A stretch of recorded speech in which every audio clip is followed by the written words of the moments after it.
Break के बाद चलिए आगे बढ़ते हैं, सीधे रुक करते हैं दिल्ली कैंट इलाके के करियप्पा ग्राउंड का, जहां पर एनसीसी के सालाना कार्यक्रम में पीएम मोदी संबोधित कर रहे हैं। तब बड़ी से बड़ी चुनौतियों को भी हल किया जा सकता है। जैसे आप भी भली भांति जानते हैं कि हमारे देश में एक समय में नक्सलवाद, माओवाद कितनी बड़ी समस्या थी। देश के सैकड़ों जिले इससे प्रभावित थे, लेकिन स्थानीय नागरिकों का कर्तव्य भाव और हमारे सुरक्षा बलों का शौर्य साथ आया तो नक्सलवाद की कमर टूटनी शुरू हो गई। अब देश के कुछ गिनती के जिलों में ही नक्सलवाद सिमट कर रह गया है।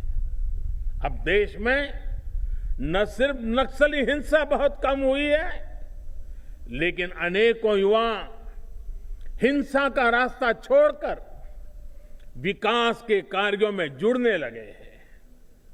एक नागरिक के तौर पर अपने कर्तव्यों को प्राथमिकता देने का प्रभाव हमने इस कोरोना काल में भी देखा है। जब देश के लोग एकजुट हुए, अपना दायित्व निभाया, तो देश कोरोना का अच्छी तरह मुकाबला भी कर पाया।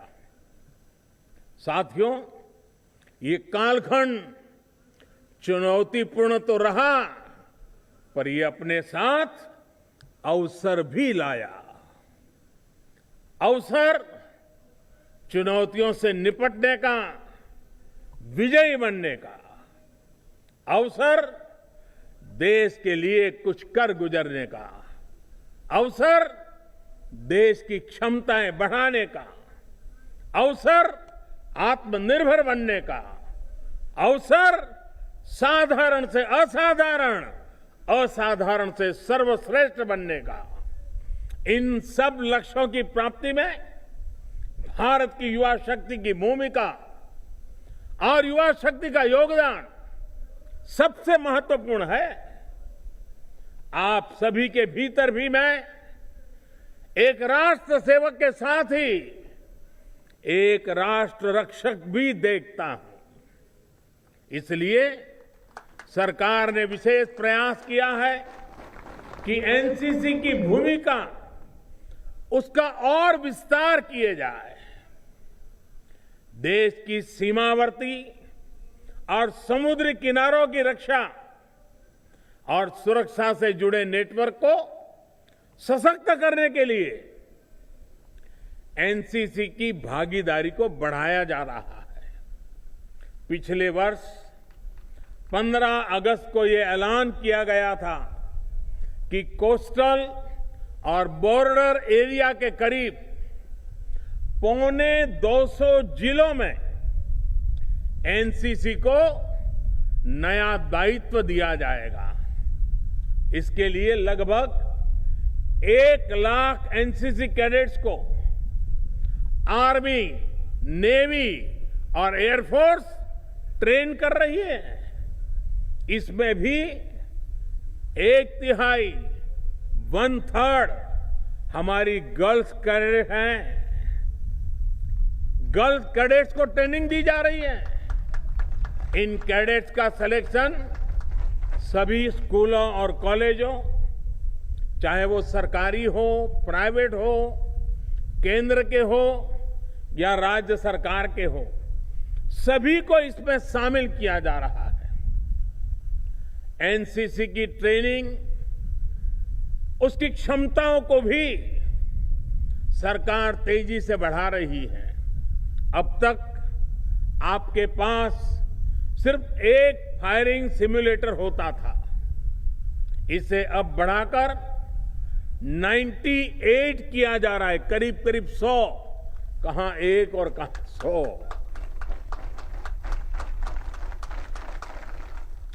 माइक्रो लाइट फ्लाइट सिमुलेटर, उसको भी 5 से बढ़ाकर 44 44 और रोविंग सिम्युलेटर को 11 से बढ़ाकर 60 किया जा रहा है।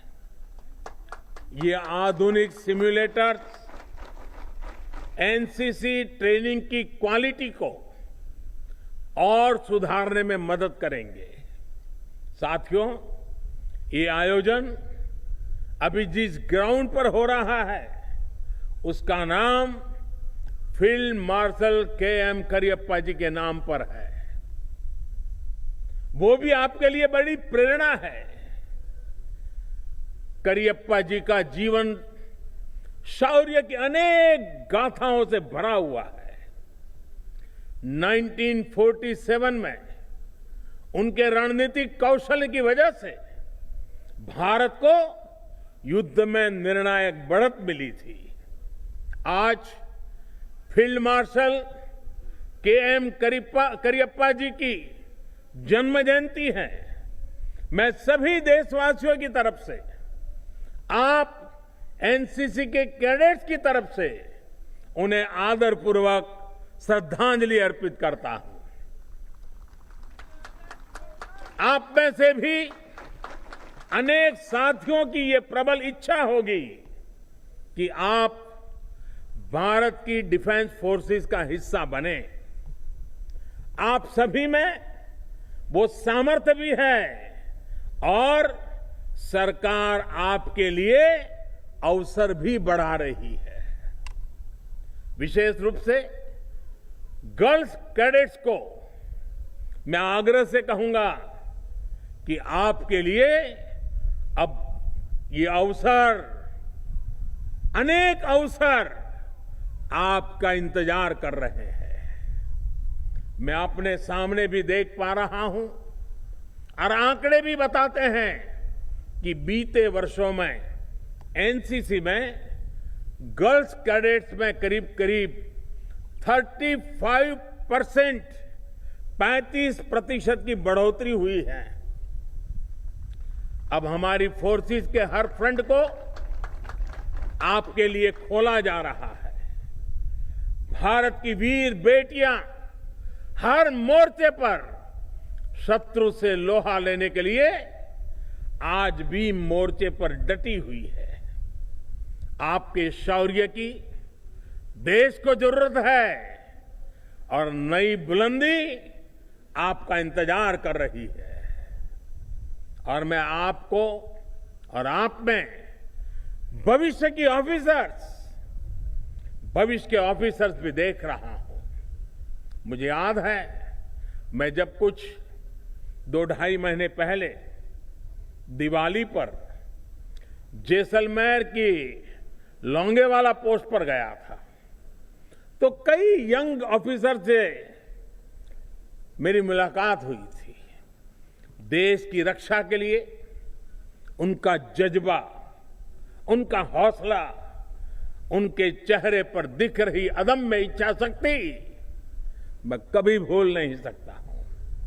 साथियों, लोंगेवाला पोस्ट का भी अपना एक गौरवमयी इतिहास है। सन 71 के युद्ध में लोंगेवाला में हमारे वीर जाबाजों ने निर्णायक विजय प्राप्त की थी। तब पाकिस्तान से युद्ध के दौरान पूर्व और पश्चिम के हजारों किलोमीटर लंबे बॉर्डर पर भारत की फौज ने अपने पराक्रम से दुश्मन को धूल चटा दी थी।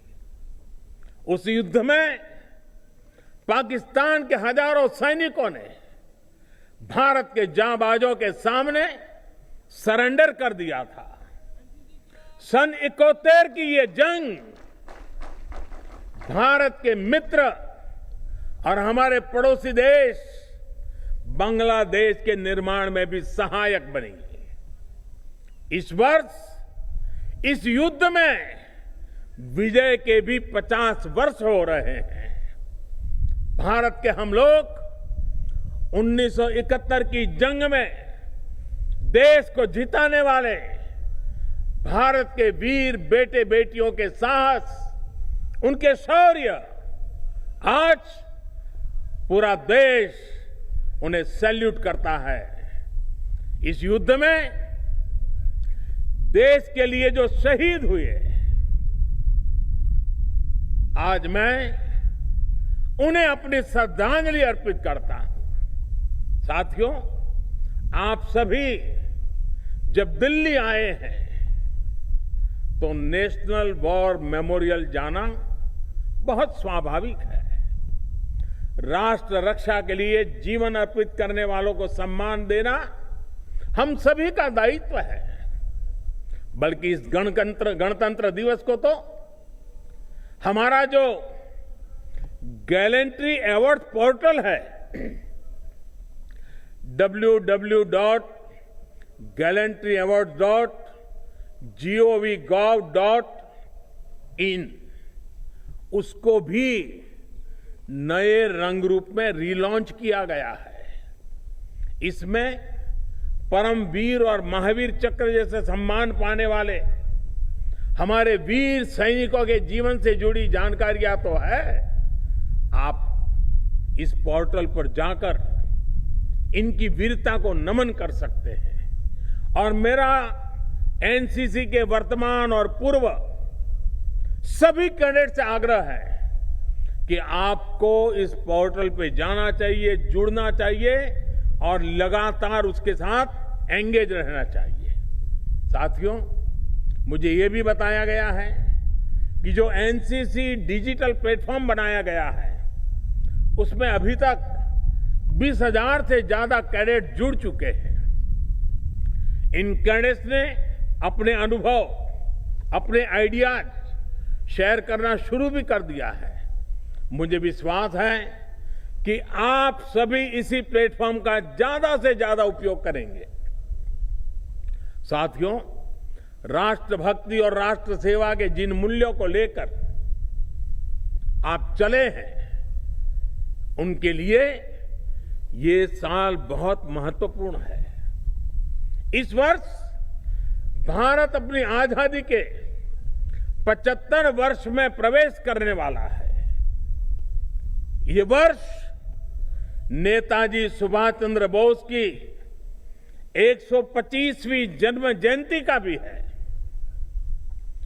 जीवन में प्रेरणा के इतने बड़े अवसर एक साथ आए, ऐसा कम ही होता है।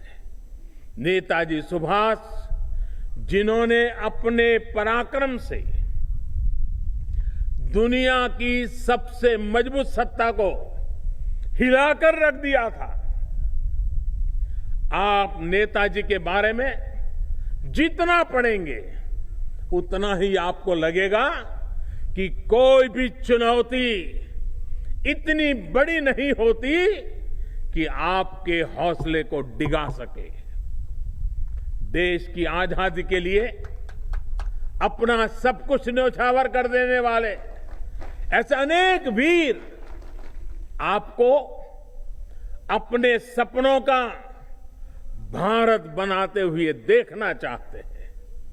और आपके जीवन के अगले 25-26 साल बहुत महत्वपूर्ण है। ये 25-26 साल भारत के लिए भी उतने ही अहम है।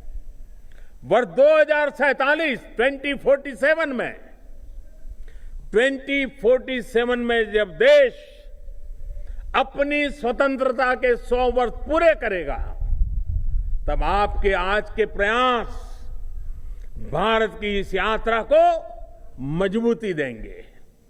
यानी ये वर्ष एक कैडेट के रूप में और नागरिक के रूप में भी नए संकल्प लेने का वर्ष है। देश के लिए संकल्प लेने का वर्ष है। देश के लिए नए सपने लेकर के चल पड़ने का वर्ष है। बीते साल बड़े बड़े संकटों का जिस सामूहिक शक्ति से एक राष्ट्र, एक मन से हमने सामना किया, उसी भावना को हमें और सशक्त करना है।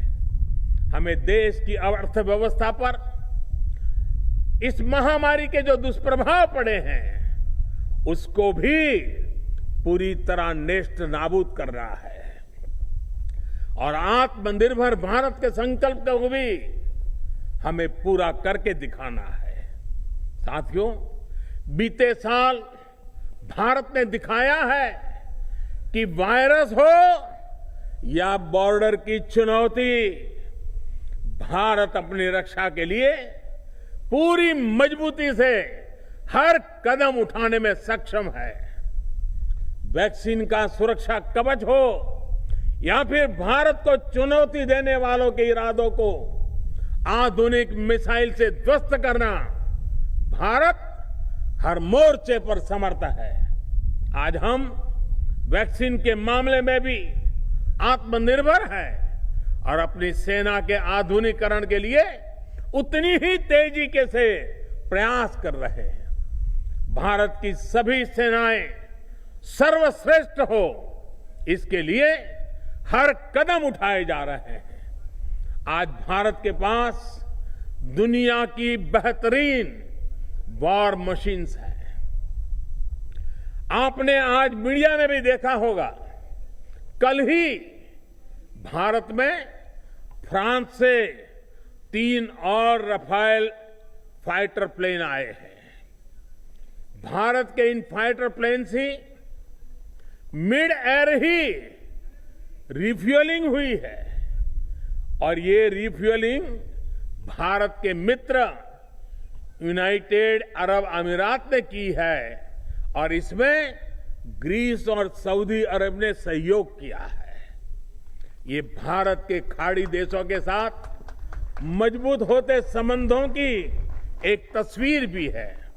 साथियों, अपनी सेनाओं की ज्यादातर जरूरतों को भारत में ही पूरा किया जा सके, इसके लिए भी सरकार द्वारा बड़े फैसले लिए गए हैं। 100 से ज्यादा सुरक्षा से जुड़े सामानों की विदेशों से खरीद को बंद कर उनको भारत में ही तैयार किया जा रहा है। अब भारत का अपना तेजस फाइटर, हमारा तेजस फाइटर प्लेन समंदर से लेकर आसमान तक अपना तेज फैला रहा है। हाल में वायुसेना के लिए 80 से ज्यादा तेजस का ऑर्डर भी दिया गया है। इतना ही नहीं, आर्टिफिशियल इंटेलिजेंस आधारित वॉरफेयर में भी भारत किसी से पीछे ना रहे, इसके लिए हर जरूरी R&D पर फोकस किया जा रहा है। वो दिन दूर नहीं जब भारत डिफेंस इक्विपमेंट के बड़े मार्केट के बजाय एक बड़े प्रोड्यूसर के रूप में जाना जाएगा।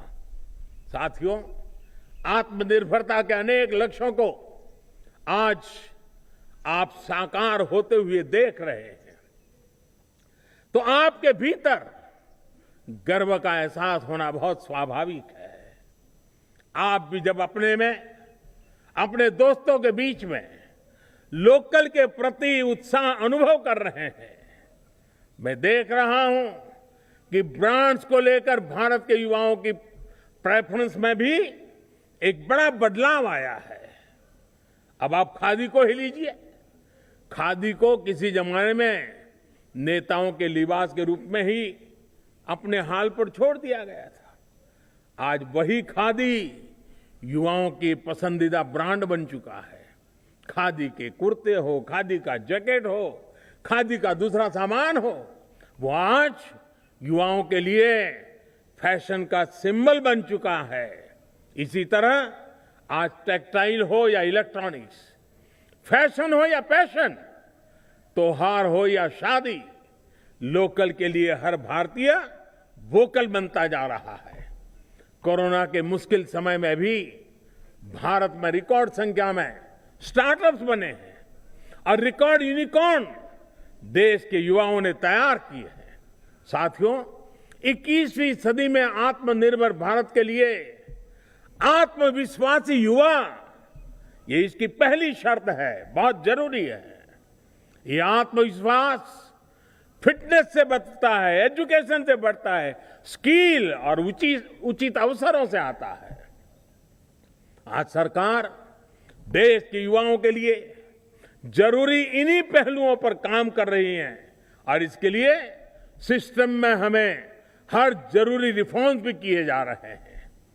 हजारों अटल टिंकरिंग लैब से लेकर के बड़े आधुनिक शिक्षा संस्थान तक, स्किल इंडिया मिशन से लेकर मुद्रा जैसी योजनाओं तक सरकार हर दिशा में प्रयास कर रही है।